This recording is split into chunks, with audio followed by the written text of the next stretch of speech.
What's up, you guys? Welcome back to another one. If you're new to the channel, I'm Gold Pony. I do new car, truck, SUV reviews on YouTube, and today we're in the brand new 2023 Toyota Corolla hatchback, courtesy of Younger Toyota in Hagerstown, Maryland. For more information on their inventory, please feel free to check out the link in the description box below. So we are in this one today because there are actually plenty of changes for the 2023 Corolla hatch. It's still incredible reliability. That is what the Corolla is known for after all. You also get 2 years or 25,000 miles of complimentary maintenance as well, which is definitely going to save you some money there. So ultimately in this video, we will be testing out and going over everything about this one, from acceleration to braking, steering feel, ride quality, sound system, exhaust clip, all that fun stuff. So having said all of that, what do you guys say? Let's just go ahead and jump right into it. And as always, let's start with pricing. And so there are simply two trim levels for the 2023 Corolla hatch.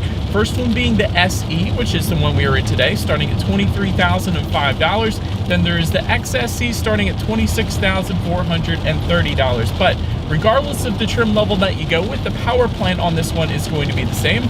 Powering the beast is a 2-liter naturally aspirated inline 4-cylinder, putting out 169 horsepower at 6,600 RPM, 151 pound-feet of torque coming in at 4,800 RPM, power sent to the front wheels through a CVT with paddle shifters, 0 to 60 time coming in at approximately 7.5 seconds, with MPG numbers differing actually between the trim levels. For the SE coming in at 32 in the city, 41 on the highway. Then for the XSE, 30 in the city, 38 on the highway, taking regular unleaded fuel. And so before we do any kind of fun acceleration or paddle shifter test here in the Corolla hatch, wanted to mention to you guys the drive modes. There's actually a drive mode toggle switch located directly in front of the shifter that is going to give you eco, normal, and sport. I actually just put it into sport and it did just downshift for me. Keep in mind it's a CVT, so it's simulated shifting, but it's holding the RPMs at a much higher level, so it will adjust things like the shift points, the throttle response, but also the steering sensitivity then as well. So now that I've got all of that out of the way, what do you guys say? Let's go ahead and find a straightaway. Let's put the Corolla hatch here to the test in the rain or sleet or hail or whatever this stuff is I'm driving through right now, and let's see how quickly the paddle shifters are going to react, and let's also see how quickly we can get this one here up to speed. All right, so to put it in full manual shift mode, just slide the shifter all the way to the back and to the left. It's saying I'm in first gear. Here we go. Huh. Wow. That simulates an automatic transmission incredibly well.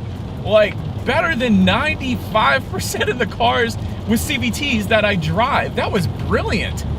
Wow. Okay, so to put it back where the car has full control, just slide the shifter back to the right. You're out of the full manual shift mode, but decent acceleration. Again, this acceleration is going to be perfectly fine if you've driven a Corolla SE before. So 0 to 60 in 7.5 seconds. That's perfectly respectable for this car. And again, the paddle shifters actually are decent. I mean, they're not the quickest reacting paddle shifters, but they're not slow either.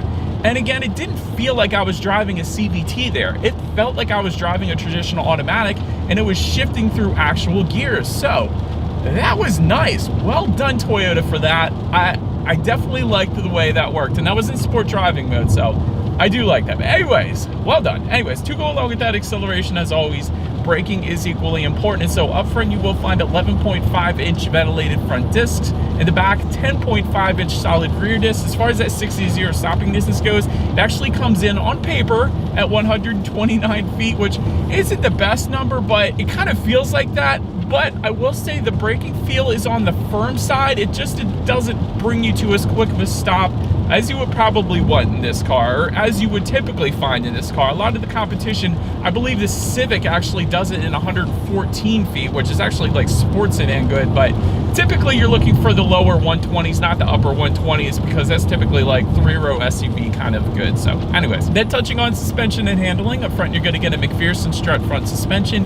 In the back, independent multi-link rear suspension. As far as ride quality goes, it actually hasn't been too bad on my short little test drive here today. I mean, in cars like this, compact cars, you are going to feel a little bit more of the road, but it's perfectly acceptable for me. It's nothing that would personally bother me. As far as cabin noise goes, we're going 53 miles per hour right now. There's a lot of rain going on, so I will say that, but I like the engine noise when you really get on the gas. I will say that as well, but cabin noise is actually pretty much to be expected. So in compact cars, you typically are going to hear a little bit more in the cabin than you otherwise would in larger sedans, let's just say that. But as far as steering feel goes, let me actually try to put it in sport driving mode.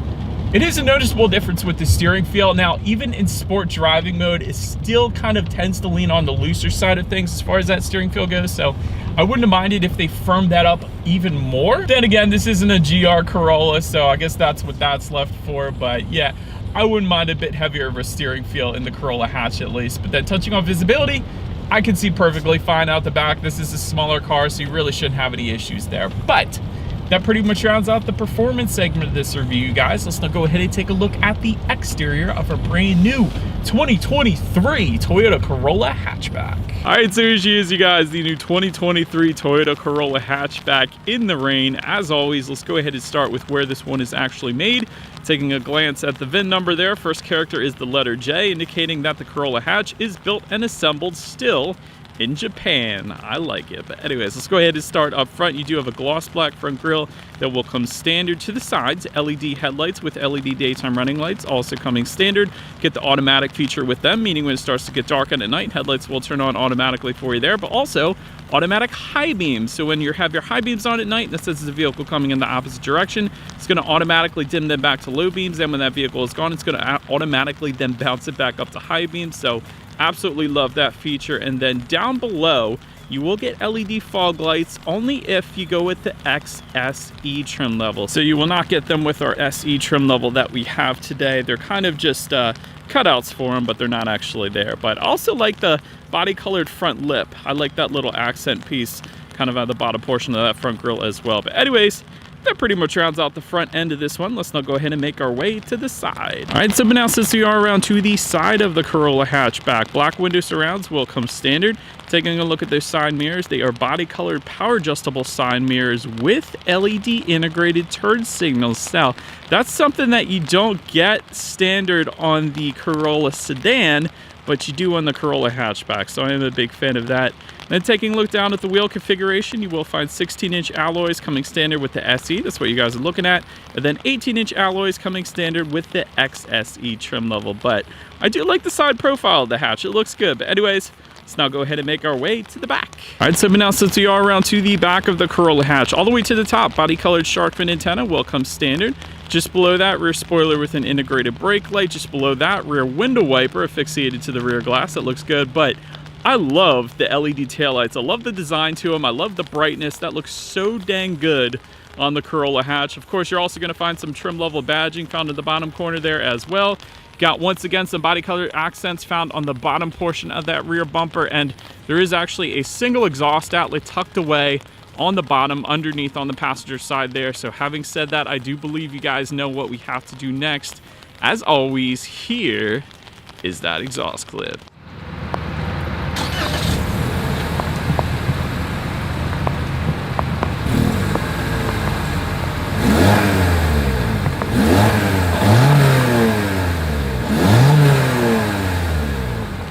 All right, so but now since we are around still to the back of the Corolla hatch here, when it comes to opening that rear lift gate, it is a manual lift gate. You just simply lift up all the way to the bottom of the lift gate itself, and it will open up for it. But once opened up, cargo capacity comes in at 17.8 cubic feet.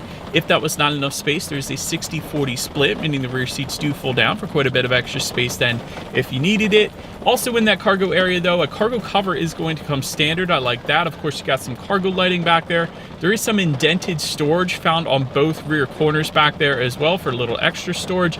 Then if you were to lift up underneath of that cargo floor, you are going to find a spare tire under there, which I personally prefer. But then making our way up to the rear legroom, that is going to come in at 29.9 inches, so slightly more than my old Ford Mustang GT. So for reference, I'm an even 6 feet tall. This is how much space I have back there. Now, it is a little bit snug, but on the plus side of things, it isn't a solid plastic on the back portion of those front seats. So there is a little bit of give on the back portion of those front seats. So if you are a little bit taller, your knees can sink into the front seats a little bit. So that gives you a little bit more room. So I did like that part, but rear center armrest with cup holders actually does come standard. So I like that as well. And there's actually dual rear USB charging ports that come standard on the Corolla hatch as well. So well done Toyota for that. But then making our way up to the front seats, manually adjustable cloth seating does come standard on the SE. 8-way power driver seat with its soft text finish coming on the XSE, and then you will also get heated front seats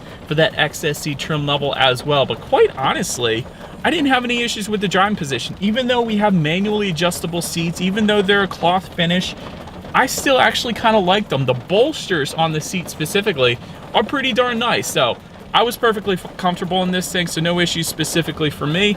Then taking a look at the steering wheel, it is tilt and telescoping. It is leather wrapped for both trim levels as well.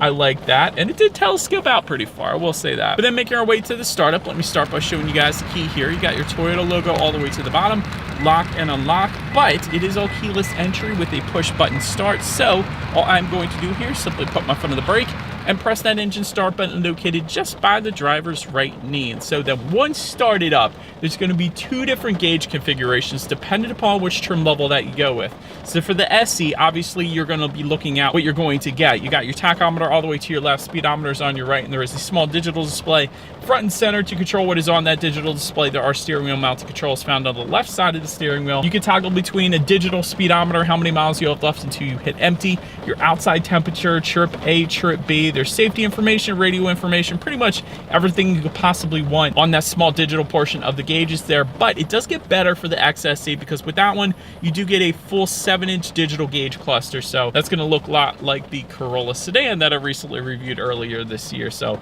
I love the look of that. The full digital gauge cluster definitely looks good there. But so then making our way to overall interior quality, let me start by saying frameless rear view mirror with HomeLink controls. That's an option that goes for $175 if you want it. Wireless phone charger for the XSE trim level, automatic climate control for the SE, meaning you set a temperature, it's going to automatically hit it for you. But then you get dual zone climate control for both driver and passenger if you go with the XSE trim level. I want to also mention for the XSE, you get some new red accents replacing the previous blue accents from the 2022 model year. So wanted to mention that. Just in front of the shifter, you had a little bit of storage to maybe put your cell phone there. Just to the right of that shifter is actually where you plug in a phone charging port. It looks like they went to USB-A from USB-C last year, so that's another change there. I like the gloss black surrounding the shifter as well. That's very high quality. You got dual cup holders, electromechanical parking brake, and within the center armrest, there's another phone charging port and actually a 12-volt charging port in there as well. I love that. So overall, although it is on the basic side of plastic door handles and plastic on the doors, things like that, I actually don't mind it. I like the 2-tone color theme. I think that's part of it as well. Even with the seats and everything else to go along with it, it looks very good with the color theme that we have in this one here today. But now, let's go ahead and make our way to the infotainment screen. You got an 8-inch color touchscreen display that will come standard of both trim levels, Bluetooth and audio streaming, but wireless. Android Auto and Apple CarPlay. So that's definitely a big plus here in the 2023 version.